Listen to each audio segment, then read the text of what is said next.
जिसका नाम है परिमेय संख्याएं। ठीक है, तो सबसे पहले हम देखें कि आखिर परिमेय संख्याएं हैं क्या। ठीक है, इसका डेफिनेशन, इसकी परिभाषा। तो परिमेय संख्याओं का जन्म कैसे हुआ इसको हम देखें। तो हमारे सामने पहले, इससे पहले हम पढ़ चुके पिछली कक्षाओं में प्राकृत संख्याएं। प्राकृत संख्याएं मींस जिनका यूज हम गिनने में करते हैं। जैसे बताओ, गिनती कहाँ से शुरू करते? एक से। कोई चीज गिनना तो कैसे गिनोगे बेटा? हाँ, बैठे बैठे 1 2 3 इस तरह से। ठीक है, तो ये सब कौन सी संख्या है? प्राकृत, जो गिनती में उपयोग कर रहा है वो कौन सी? प्राकृत। आप प्राकृत संख्या में अगर हम मान लीजिए 2 में 3 जोड़ दें, कितना आएगा? 5। ठीक, जोड़ना मींस मिलाना। तो जोड़ेंगे तो जो नंबर आएगा वो भी एक प्राकृत है, गिनती में 5 आता है। ठीक है, अगर इसको मान लीजिए हमने गुणा कर दिए 2 में 3 का, कितना आएगा? 6। तो 6 भी क्या है? प्राकृत, गिनती में आता है।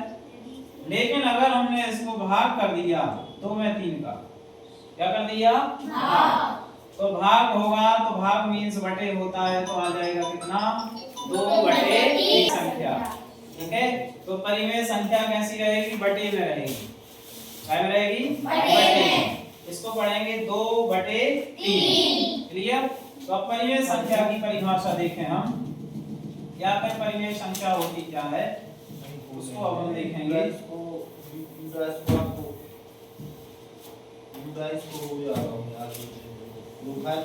तो परिमेय संख्या की परिभाषा, ऐसी संख्याएं, क्या होगी परिभाषा? ऐसी संख्याएं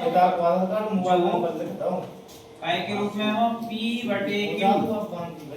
P/Q के रूप में होती है। ठीक है, जहां P और Q, कौन? P और Q क्या होना चाहिए? पूर्णांक। क्या होना चाहिए? पूर्णांक। एवं Q 0 ना हो, Q does not equal to 0। ठीक है, क्या कहलाती हैं? परिमेय संख्याएं कहलाती हैं। परिमेय संख्याएं, परिमेय संख्याएं कहलाती हैं। परिमेय संख्याएं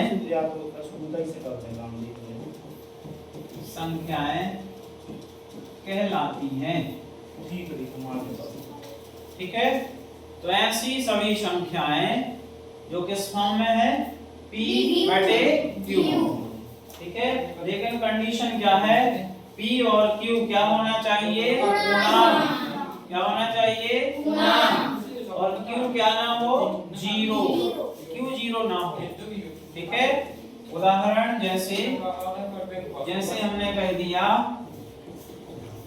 उदाहरण में लो आपने बनाओ वीडियो 3,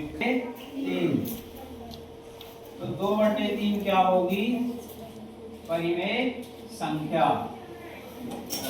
2/3 क्या है? परिमेय संख्या। बताओ इसमें P कितना है? P की जगह पर 2, Q की जगह पर 3। ठीक है, तो ये परिमेय संख्या है, तो ये भी क्या हो गई? परिमेय संख्या। लेकिन इसका कंडीशन है नीचे Q है, Q 0 ना हो कभी। ठीक है, जैसे हमने कहा 4/0, बताओ परिमेय संख्या है क्या? ये नहीं है। क्यों नहीं है? क्योंकि Q के स्थान पर क्या आ गया? 0। 0 नहीं होना चाहिए। क्लियर? तो ये परिमेय संख्या नहीं है। और उदाहरण बताओ परिमेय संख्या के, और बताओ इसके अलावा। 4/3 बिल्कुल सही। और बोलो, माइनस में भी हो सकता, ऋण में भी हो सकता। 9/7। ये कलर का है यार, कलर चेंज करो। नहीं हो चेंज। अब इस परिमेय संख्या में जो ऊपर की राशि है वो कहलाती है अंश। क्या कहलाता? अंश। और नीचे का कहलाता हर। क्या कहलाता? हर।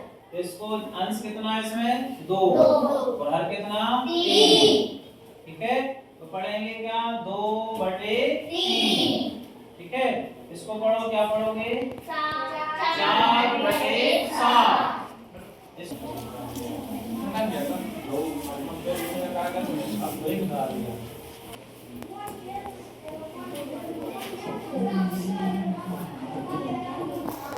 चलो हम देखें परिमेय संख्याओं का जोड़ना। ठीक है, तो नॉर्मली जैसे हम कोई नंबर जोड़ते हैं तो कैसे जोड़ते हैं बेटा, मान लो लिखा है 4, ठीक है, और जोड़ने का चिन्ह क्या है, इस तरह से प्लस, वो लिखा है 5 बराबर क्या आएगा 4 + 5 = 9। क्लियर, ये नॉर्मली नंबर है जिनको हम जोड़ सकते हैं। अब इधर हम देख रहे हैं किसका जोड़ना, परिमेय संख्याओं का जोड़ना। एक परिमेय संख्या का नाम है, जो लिख रहा है उसका आवाज देता है। माना कि पहली परिमेय संख्या है p/q और दूसरी कौन सी है r/s। दो परिमेय संख्या है, क्या है ये, दो परिमेय संख्याएं हैं, परिमेय संख्याएं हैं। ठीक है, अब इनको हमें प्लस करना है, जोड़ना है, किसको p/q प्लस क्या करना r/s, इनको जोड़ना है। ठीक है, तो कैसे जोड़ेंगे, इनको जोड़ने का नियम है, पहले इनका जो हर है वो एक सा बनाना है। क्या एक सा बनाना, हर। ठीक है, तो हर एक सा बनाने के लिए क्या करेंगे, हम जो पहली परिमेय संख्या है दूसरे वाले हर का गुणा इसमें ऊपर नीचे कर देंगे। ठीक है, फिर प्लस ज्यों का त्यों। ऐसे ही दूसरी परिमेय संख्या में पहले वाले का हर का गुणा ऊपर नीचे कर देना है। ठीक है, तो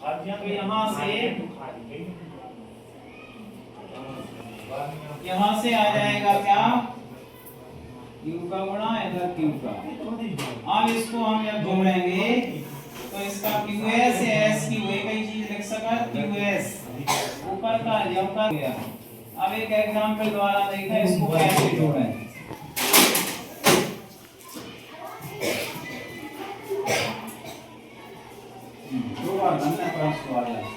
आप देखो, मान लो हमारे पास एक परिमेय संख्या है 2/3 और दूसरी है 4/5। ठीक है, इनको जोड़ना है, कैसे जोड़ेंगे, पहले हर समान करना है। हर कैसा करना, समान। हर समान कैसे होगा वो देखना है। तो इसका पहले परिमेय संख्या का हर कितना है 3 और दूसरे का 5। तो इस वाले हर का गुणा इस दोनों में करना और इस वाले हर का गुणा इन दोनों में। तो 5 का गुणा किसमें होगा, 2 में। 5 का गुणा किसमें करना, 2 में। तो 2 में कर दिया कितने का गुणा, 5 का, और 3 में भी कितने का, 5 का। इस वाले हर का गुणा इन दोनों में, अब इस वाले हर का गुणा इन दोनों में कर देंगे। क्लियर, फिर एक बार देख लेंगे, यहाँ पर हर कितना है 5, इसका गुणा इन दोनों में करना है और पहले वाले हर का गुणा उन दोनों में कर दिया। अब गुणा कैसे करना, गुणा मींस पहाड़ा, 5 का 2 बार पढ़िए, 5 दूनी 10, 5 का 3 बार, 5 3 15, और पहाड़ा 3 का 4 बार, 3 चौके 12, 3 पांचे 15। अब देखो हर समान आ गए। तो जोड़ना या घटाना जब भी करना है तो हर कैसे बना लेना, समान। ठीक है, अब जोड़ने के लिए जो हर समान है वो एक बार लिख दिया, 15 एक बार लिख दिया। ठीक है, अब 15 को लिखने के बाद ऊपर जो अंश है वो ज्यों का त्यों लिखना, 10 ज्यों का त्यों प्लस क्या लिखा 12। हर समान बन जाते तो अंश जैसे है वैसे के वैसे ही लिख देना। क्लियर, आप 12 में 10 जोड़िए कितना होगा, 12 और 10 बटे में कितना 15, तो 22 बटे 15 इसका आंसर है। समझ में आया? फिर एक बार हमें क्या करना, हर कैसे बनाना, समान। तो दूसरे वाले हर का गुणा पहले में दोनों जगह, और पहले वाले हर का गुणा दूसरे वाली दोनों जगह संख्या। ठीक है, गुणा कर दें। 5 का 2 बार पहाड़ा, 5 का 3 बार, 3 का 4 बार 12, 3 5 15। हर समान एक बार अंश ज्यों के त्यों जोड़ दिए 22 बटे 15। क्लियर? समझ में आ गया सभी को?